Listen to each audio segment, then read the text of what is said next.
Hi, everybody. Thank you so much for joining us this week for the Demystifying Money podcast.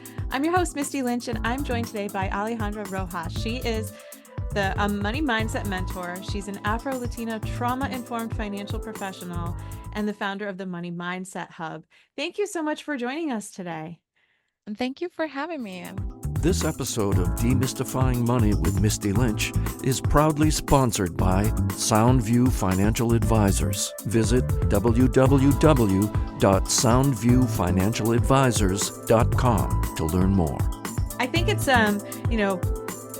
trauma and, certain things that I think are not focused on so much when it comes to financial professionals. So I'm very curious to hear a little bit more about how you got your start in the financial space, what kind of led you to want to go into this type of work, and maybe how it's evolved from maybe where you thought you might be working or what you might be doing to where you are today. Yeah. Oh my goodness.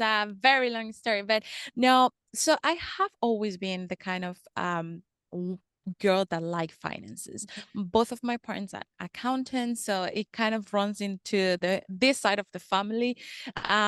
But my love for finances took me all the way to university, college, and all the way to becoming finance professional and work in corporate finances.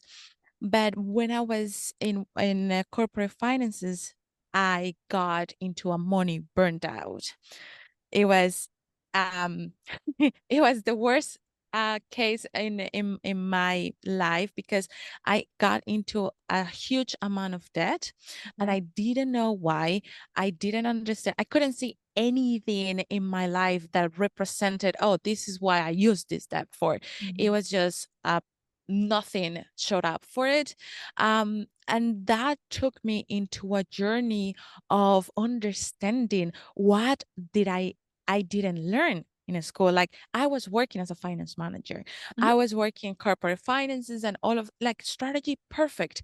But when it came to my own relationship to money, when it came to my own personal finances, my financial wellness, it was like I was in this money burned out. I was not happy. I was like, what is this about? But because I love so much finances, I had two options at that time: change completely of careers and you know what, screw this, or researching about it, and that was the path that I took. I got interested in like, this is funny. Why is this? Why are those emotions? Why am I thinking this way about money? And that's when I started to get the certifications and studies all about behavioral finance, trauma informed approaches. What is your relationship with money? How that affects the behaviors that you have, and ultimately why in my own personal life, why a finance professional fails to use those tools in her own life. And now that translates into the a financial education platform that I have founded, the Money Mindset Hub, in how I support female entrepreneurs to grow their businesses. It's a 360 approach. I really look at the human side of it, and then I strategize from that side because that's how I believe you will have long-lasting results with money. It's so unique to hear, and I think like the honesty about being a financial professional, being somebody who knows how money works, he knows how everything operates, and still has a human brain, and still will do things like take on more debt or spend it, all of those things that still happen. And so it's kind of like if you expected every single doctor to have a perfectly, like, no, not the case. They're still humans, but it's like you can understand how everything operates and still run into some issues yourself personally. And I think that working through them, I know personally, like, and for you too, like working through them, then you say, okay, I think I can help more people with this because I understand it from kind of both angles. Like you need to understand how the interest rates and the debt and how that works and the budgeting, but also like why we will continue to do things that can cause us problems. And so I think it's a part of our industry that's certainly missing. And I'm glad to see more focus on it because you can't just tell clients like, why don't you just do better? Why don't you just stop doing this, without Exactly. really Exactly. understanding why they do it? And I've heard those discussions, and I've seen those financial advisors get really frustrated when they're telling people without understanding that there's a lot of emotions behind all the decisions. It's not Hmm. just not knowing what's right or wrong. So I'd love to Yeah. hear a little bit more about, why you're working with entrepreneurs and kind of what you've found to be some of the common maybe struggles or issues that might come up, especially with people who go the path of being an entrepreneur. Yeah. So why entrepreneurs is because there is certain environments that will require you to grow as a person. Mhm. Entrepreneurial path is one of them, and I think is the most palpable right now. Like, if you want to become an entrepreneur, you have to do some kind of personal growth thing, right? Mhm. So uh, that in itself is, to me, telling, okay, this kind of person is ready to understand the depths of what I'm talking about with Mhm. money. If I go to a 9 to 5 person that is accustomed, I'm used to doing whatever she is doing, she doesn't need to change her perspective because what she's doing is working for her. So it is not the kind of changes and transformations that I want to see. That's why I went into the entrepreneurial path. And also because naturally, my friends that were entrepreneurs came to me for financial advice or for financial suggestions, how I would do this or how I would do that. And I saw them going the exact same path that I was walking like 7 years ago. Mhm. And I was like, I have a blessing because my money burned out back 7 or 8 years ago. It came activating an old immune system that I had to deal when I was little, and that manifested with me getting purple spots all over my body. That's how I knew I was in a deep thing. I had the blessing of my Mhm. sickness to telling me, hey, this is something. It's something happening here. When I was helping my friends back then, I saw them taking the exact same steps that took me into a burnout, Mhm. but they didn't have that, what I call blessing, of knowing that they were in a deep situation. So I was like, hey, let's do this different. Let's think about a different way. And that's how it really started. One of the things that I see commonly happening with female entrepreneurs, which is my niche, especially with people of color, like women of color entrepreneurs and Latinas and stuff, is the amount of beliefs that are subconscious beliefs running our financial life Mhm. is huge, and we don't even notice it Yeah. because we are not used to questioning things around money. We are used to question why we don't have enough money, Mhm. why we cannot manage as we are quote unquote supposed to manage it, but we don't question the way that we understand money. And that it's manifested over and over and over again in my sessions, in my programs, and everything. It's like it's always the I need to become better with money. Like, tell me what to do to become better with money, to grow my business, instead of what is the belief or what is the habit underlying that is making me think and see money this way. I'm feeling anxious and stressed, which is ultimately what I focus on financial anxiety and Yeah. stress and all of these emotions related to money. I think it's important that you're doing, and it's important that you mentioned some of the things, the messages that women of color that you're hearing over and over again that feel true and Mhm. sound true.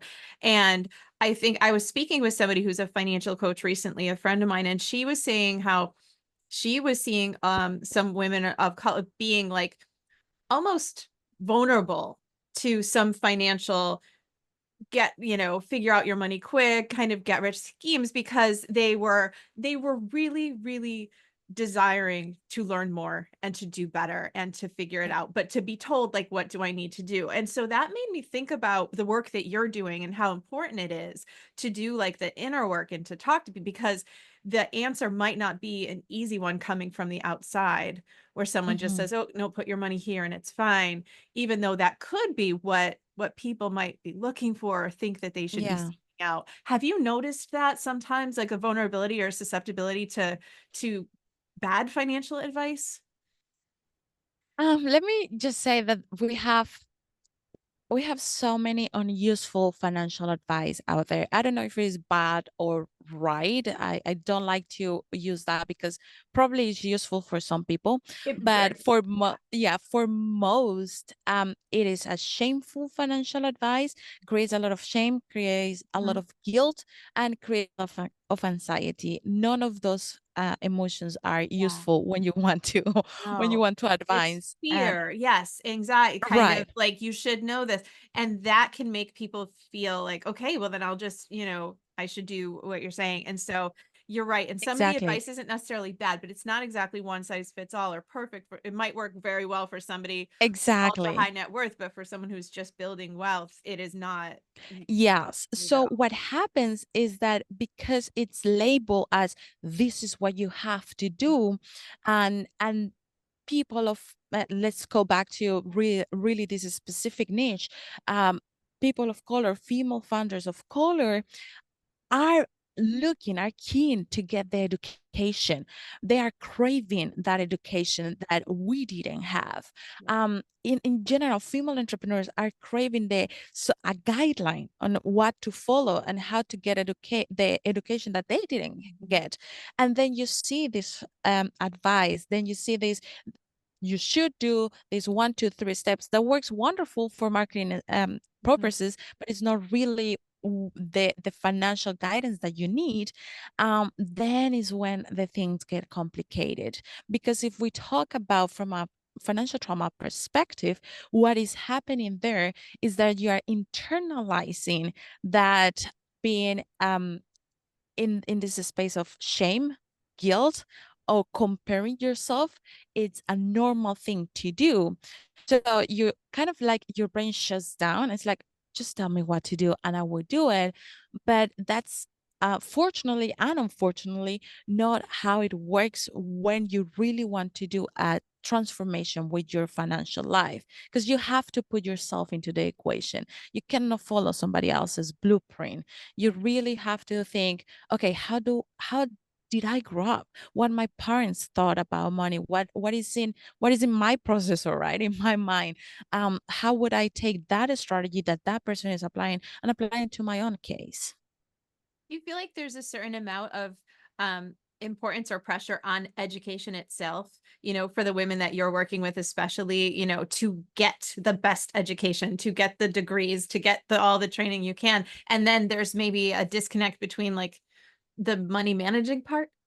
Because I've talked to Yes. some extremely well-educated women who are like doctorates, degrees, and it's such a focus. You go to school, you get like that's the way, that's the path. Is that something that Yeah. you hear too? And how does that impact that I should know this feeling? Right. Right. It's huge, especially for entrepreneurs because they want to have the every certification on the market before they can brand themselves. Oh, like they can market themselves or they can offer a service. It's definitely comes from a trauma perspective, from that system of to be worth it. You Mhm. gotta have a certification or education, and your experience doesn't value in any of that. I see it happening very often, more often than I would like. Um, and that impacts the way that this person shows up in different ways. Mhm. It impacts on her business itself, but also when it comes to money, if something doesn't happen according to her expectations, it traces back to it's because I don't have the certification. So Mhm. it overlooks the real problem, and it just brings the solution like, oh, I didn't have this money result, or I don't know, I didn't have the amount of clients that I wanted is because I don't have the certification, when in reality it has nothing to do with it. But Right. it affects that way. Yeah. And so when it comes to, we touched on trauma, and I think that's something that, or trauma, being trauma informed. I wondered if you could explain that a little better to people listening, because I think that that's kind of, some people might not understand if that means that we're just triggered all the Yes. time, or does that mean somebody hurt us or stole from us? What are you seeing? Is everybody, is being trauma informed? Like, what are the things that you hear that you pick up on to understand that there might be something underlying that needs to be looked at or resolved? Yeah, so let me explain very briefly what financial trauma is. So when something happens that related to money or finances, and you have certain type of negative emotion or mental negative mental concerns about money, that is a blip of information that got stored in your mind. And from that moment on, your mind, the way that it's structured is to protect you Mhm. from threats, potential threats. So from that moment on, your mind will start reading the information that is coming to you from that perspective. Let's just put an example. You I don't know, you grew up thinking that money was bad because your parents got into a huge amount of debt and they never could get out of it, and you saw them going into trouble. Mhm. You didn't experience that directly, but you experienced how your parents were constantly in this bad space and dealing with this situation. What happens there is that your mind understands a certain way to deal with money, Mhm. and that we call trauma. So the way I see a trauma informed approach and the word that I work with is that I see in two depths. I see what is happening strategically, what you are telling me. I see where the vision that you are telling me, and I see where you are, and I understand the steps strategically. But I also I'm looking the language that you are referring. I'm looking your story, how you're referring to things, because that's the way that I can pick up on how your mind is processing the reasoning behind your actions. Yeah. And that's when the trauma informed approach comes, because I understand that is there is nothing to be ashamed of with your financial reality. Mhm. There is nothing that you could have done differently. So it shouldn't be any guilt around it. Um, all of my thoughts are on really getting you to the vision that you have, bypassing all of those beliefs that you have with from a clear perspective. So I don't know if this answered your question, but overall is when you come to a trauma informed professional, you are coming to a person that understands that you are where you are because Mhm. of certain things that happen that you had no control over at this moment. It doesn't matter, but we need to clear your mind from understanding that in a different way. And we need to strategize with you to get you to see your goals and visions the way that you want them. Yeah. No, it's a great explanation, because a lot of times you're right, uh, and I don't think there's really anybody who hasn't experienced some form of, trauma being passed down in one way or Right. another. I haven't met anyone who's had a perfect relationship with money, or their parents taught them everything they knew. It's just such a strange subject that I don't think, even families with a lot of money, I've had them say Yeah. some things that I am quite surprised to hear about, how they feel about money and the guilt and shame that they might have around that. But it's interesting to note, because a lot of times what we hear from people, I think they're sometimes trying to help us. I hear a lot of women that are like, I need to hide this money from everybody. And I'm like, why do you say Hmm. that? I said, my grandmother told me, like, that Right. I needed to have this stockpile over here. And I think it was because that was, maybe in her situation, that was safety, or that was freedom, Right. anything. And so it's interesting to see how those maybe aren't your stories, but they feel real, or they feel like Hmm. they should be, because of, we heard them from people we love or that we Right. trust. And then some people do go through actual traumatic events with their finances. So, do you talk to women who are going through experience like that, maybe divorces or like job losses, losing your things like that. Like, how do Yeah. those kind of impact, the way the future can look like for some people who don't focus on it? Yes, so I work a lot with especially transitioning women Mhm. from corporate that have been at home for certain time. They don't want to come back to corporate. They want their business to Yeah. grow. And there is a lot of fear, which is also another form of trauma. It's a lot of fear into coming back, and fear of failing, and fear of repeating the patterns that they saw before, Mhm. right? So it's like kind of like projecting. You're like a sponge. Like, I don't want the whatever happens to X, X, and Y happen to me. So this is why I'm doing that. So it's kind of more that situation. Or I also have the person that was laid off from the work, Mhm. and it's fearful that the savings that she had, or that the husband that is supporting right now, is not able to support her on her journey to growing her business. I definitely work a lot with that, and it's a journey of um working with the vision for the future, setting up the strategic steps for that future with your business, at the same time of working with the guilt that this represents. It's more guilt than shame most Yeah. of the time, because and in words of one of my clients, people get tired. Like, she got tired of having to talk with the husband saying, this month is going to be the month that I'm gonna make it. Like, just bear with me, or stuff like that. So it's more the guilt that comes out from those experiences, and really working through the fear of the unknown, because that's something that we have on being an entrepreneur. Yeah. Nothing is known. Like, today it Right. is what it is, but Yeah. tomorrow it may be Right. different. And that fear of the unknown when it comes to money, it's huge. It is huge to manage, and that is most of my work, to be able to um not to get you to see with me the vision that I have for you, because that's my responsibility, but to really show you that you can trust that I see that vision for you, and that I know the path that you can walk. And that way we can move forward, and we are not really reliving these fears, whether you went through them yourself or you heard from somebody else. Mhm. I wanted to ask you as well, because you're working with women with entrepreneurs. Do you ever have successful business owners that you're working with that kind of are afraid to grow or to be too successful?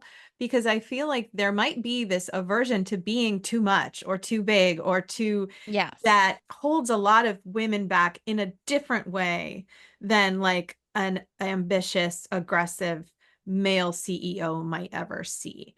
Because Yes. I do feel like some people want to have a little, they describe their businesses as small businesses always, even when they're not that small anymore. Or they'll say like, I don't need that much. I just need Right. this. How Yeah. do you help Um, people like that? yeah, and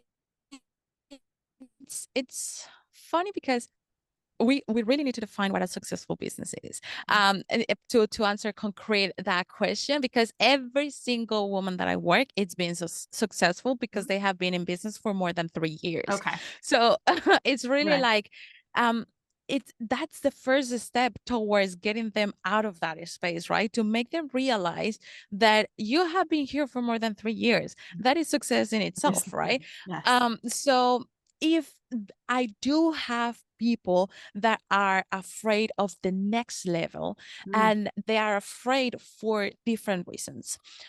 But I will put you the example of my own reasons in this case. This year, we set at the beginning of the year an amount that I was afraid of setting as a financial goal for my business. We say we are going to go for the $1 million revenue this year with the Mhm. company. Everything started to trigger. And I was like, okay, so if I make $1 million in revenue this year, this means that I need to take care of my family this way. That means that back at home, I'm originally from Colombia, back at home, people will perceive me this way. It was a whole amount of thoughts, unnecessary, unuseful thoughts coming in there that really kept me from saying to the team, this is what we're going to do, and this is how we are going to do it. Until I had to record to my own community, I use on my practice what is called rapid resolution therapy to clear trauma. I turn into the community and I say, hey guys, I need you to give me a hand with this because I'm done with it. Like, I know this is something that I want to happen, but I cannot get over myself. Like, I need help. And then they jump in, we clear it. And now it's like, yeah, that's the strategy that we are going to put. And there is no other way to do it. Now, in my case, I am super aware that there is the beliefs and the situations happening underneath, so I can act quickly. What happens with the women I work is that you first have to go to all of the layers that they put before they understand that they are being afraid of the next level. Because it's never like, oh, I'm so afraid of the next level. No, there is so many it's no, I want this excuses. so bad, but I'm going to have to give up this, but I'm going to have to give up this. I'm going to have to do this. Everyone's going to suffer. And you're like, right. Sounds terrible. Yes. So like if sounds that terrible, you won't do it. Your brain won't allow you to do it. So that's the first step, getting to see that those are the layers that are put in. And then once you get it, like, hey, this is just the next level. Like in 7 years from now, you think $1 million is gonna be a big deal? No.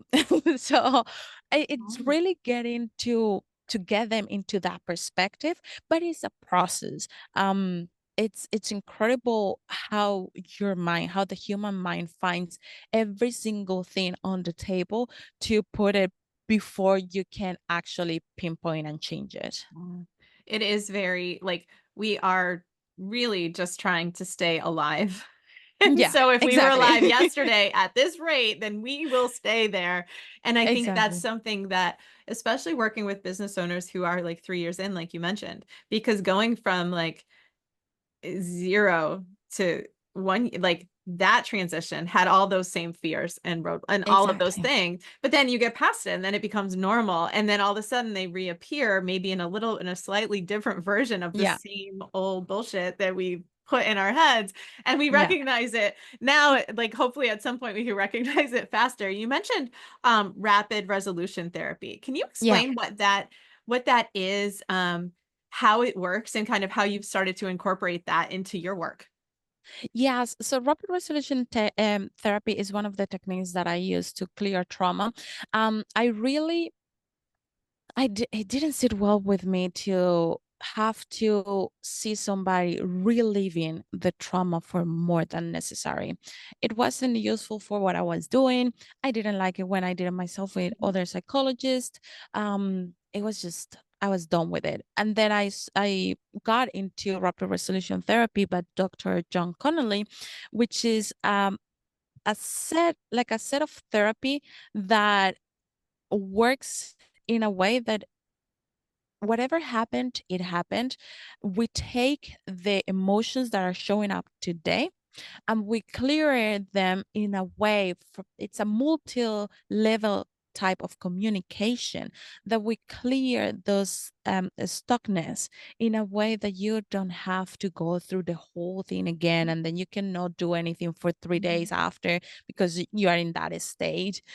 We actually, if you see, my sessions are talking about zebras and giraffes and all these kind of things because we actually make it very fun and light, but because it's a multi-level communication, your subconscious mind is doing the adjustments as we talk, um, as well as your understanding that there is a lot of views and point of views that are not useful, that were useful for certain type of things that you had to do, but today at this moment they are not useful and then we have to clear them up. And that is the principles of rapid resolution therapy. I love to incorporate it along with other things in my sessions, but definitely it is here because I don't want anybody to be relieving what their brain shut down for a reason. That's so I think it's unique and interesting because a lot of us think about therapy and we think we're going to be going back to our childhood and reliving all of these things. And Right. so there is a space. I think there is a use for that. And I think that is a different, I think it works for some. But then there's other people who maybe are just like, yeah, I get it. I grew up poor, or I grew up with this, or I understand that. I just want to now move on, or like improve Right. the future, and not give too much energy and time to all of those things that, like you said, we can't change. Right. They're in the past. So I think that's Right. such a I think it's fascinating, and I'm definitely going to look into that as an interest, Yeah, it's something to learn about, because it seems like if we could do that faster, if we could clean up the noise in our brain, or exactly. the thoughts that are rattling around every day that aren't useful or helpful, and move them along, how much more Yeah. successful every day could be, for people who are just trying to, build their businesses, put more good out there, and like serve more people. I think it's just a lot of time and attention gets stuck on things that'll never really change. So Yes, super exactly. interesting. I wanted to talk again before we wrap up, kind of about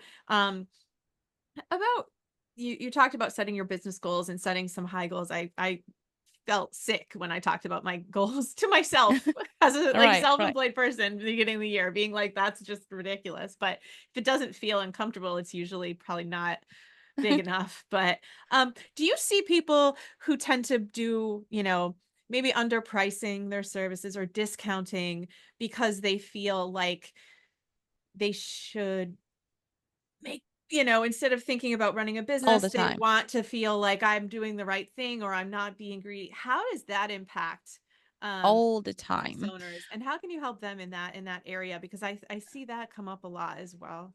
Yes, it's the huge one. It's my first step towards changing and this transformation. I have a couple of ways to help. I have a unique program for that. That's how Mhm. huge it is, right? It gets its own program. Okay. Yeah, it has their own program. It's called SPS, the Smart Pricing Secrets, because especially with female entrepreneurs, it's this confusion on understanding that pricing equals my value as a person, equals the amount of certifications that I have, equals the amount of experience or clients, and all of these equals that they are non-existent. Mhm. So what happens with pricing is that you have two things. You either underprice, which is the more common thing, Mhm. and you want to continue giving and giving and giving, um, not considering that you are a business, that your pricing is the most important part of your strategy, your revenue strategy as a small business or as a business in Mhm. general. Um, and ignoring that your pricing is there to attract new clients, but to also really support to the transformation that you're getting for the different services and products that you're putting out there. It's super overlooked, and it has a huge impact on your business. So yeah, I see a lot of underpricing in that sense, but I also see overpricing. So there is people that will put a really huge amount because they are so afraid. It comes from the Mhm. same place. You're so afraid of looking at into pricing that you just put a number Yeah. because, and then you're not able to sustain that price. Mhm. So what we do in the SPS series is that I walk you through a framework where you learn how to price, but also the reasons of why underpricing, at the same time clearing some of the trauma that it can be there. One of the reasons have found to be most popular on people underpricing is because it's very linked to the um, I don't have enough experience, but enough is never defined, so Yes. it is not sustainable, Mhm. or I am new to this. Mhm. But these are people that are coming from corporate, from all of these things. You like, I have a client has been working 10 years as a marketer for Netflix. Yeah. And then she puts her business, and the first thing that I see is the underpricing a lot. I'm like, why are you selling for this? You know what you're capable of. And she was, I'm new to this. Girl, you have 10 years of experience Yes. in Netflix. Yeah. As a marketer, as a head marketer of Netflix, Mhm. why are you seeing it that way? But again, it's this connection in understanding what really pricing is and how it impacts your business and you as a business owner. Yeah, no, that's so interesting because I'm guilty of that too. I was talking with somebody about speaking engagements, and I was like, well, I think I would just kind of price it at here. And Right. my friend looked at me and he was like, "Do you know who the hell you are?" And I was like, "Well, no, I'm really good at this, but this new, Right. so I have to start Right. here, right?" And he was like, he looked at me like I was so confused, and it really did feel to me like, well, I need to have like 15 years experience in everything in Uh-huh. order. Yeah. And he was just like, no, like that's not how it works. But it was just funny though, because we do that. We think, Yeah. oh, I was in corporate, and yes, sure, I did this here and over there, but then like I haven't done it on my own. So I'm Hmm. new. So I have to start from zero. It's wild. But I think that the pricing part is one of the things that I feel like sticks, like entrepreneurs have the biggest trouble Yeah. with that, because and then they might ask, I've seen people ask Facebook groups, what should I charge for this? What's the price? Yeah. And I'm like, oh no, because you get some And people saying nothing, some people saying, I don't know, I pay right. $500 a month for that. And it's just like, it really, I think that there is a strategy to it, like you teach, to really Yeah. kind of get to the point where you feel comfortable with it, but you're not undercharging or giving a price that's up here. So you don't even have to deal with people Exactly. because they're not Exactly. going to come to you. And I tell you the danger, the real danger when it comes to mindset of asking prices and buying into those people, you're buying into people's money stories. That's Hmm. what you're doing. Yeah. And when you buy into people's money stories, you're buying into their own limitations and into their own traumas. So please don't do that. Don't go into asking Mhm. people. It's easier if you just do an internal process, go shopping for something and see the prices, and Mhm. it's easier for you to get it that way than asking somebody else what should I price it and take it from there because you're taking the whole baggage that comes with it. That's good. Yeah. Remember that you're getting other people's issues and thoughts Right. and uncleaned up mindset drama when you're thinking those Yeah. questions. Well, thank you. I'm so glad that we were able to connect today and talk about this. I love talking about this topic. I think it's so important, and I think that every entrepreneur, like you mentioned before, really does have to do some mindset inner work at some point, whether it's when they start out, when they start to grow, when they're starting to wind down. There's so Right. much mindset work that has to happen, or that goes on. So can you tell the listeners how they can find out more about you or your programs, or how they can also follow you online if they're looking to learn more as they go into their process? Yes, absolutely. So you can find us on Instagram at Money Mindset Expert, or our website is The Money Mindset Hub. We also have a podcast. It's called The Money Mindset Show. Um, if you just want to find everything, all the social medias, LinkedIn, Pinterest, everything, I'll just go to the website and everything is linked there. And yes, just send us a message if you want to talk about money. Really, it doesn't matter. What we are here for is to provide Mhm. and to really promote the money conversation. That's what we need. So just go and just say, hey, I want to talk about money. Let's do something about it, and we are open for it. Oh, thank you. Well, thank you so much. Everyone listening. Yeah, definitely go follow her, check her out. I know you new to TikTok. I think I found you there and you're like, I and I am was super. listening and I I love it. I love the content. really I do, thank you. because I think the content, it's just like putting stuff out there that people are thinking of. And that's when I think I first heard you mention rapid resolution there. I was like, this is interesting and cool. And if people can consume things, however we can reach them when it comes to this Right, stuff, is right. helpful. So I love it. I think you're doing amazing work. So thank you Mhm. again so much for coming on the show. And if you're listening and you're really, if you're interested in learning more about money mindset or thinking about your own financial future, please head over to mistylynch.com, where you could get a copy of my book, Demystifying Money, or you can listen to more episodes about the podcast where other entrepreneurs talk about how they've gotten to the point that they're at, just so you can start to maybe get some ideas or some inspiration from other people who are probably dealing with the same exact thoughts and feelings as you are. So thank you so much for joining, and we'll talk again next week. Don't forget to share with friends and family, and together let's demystify the world of money. Knowledge is the key to financial empowerment.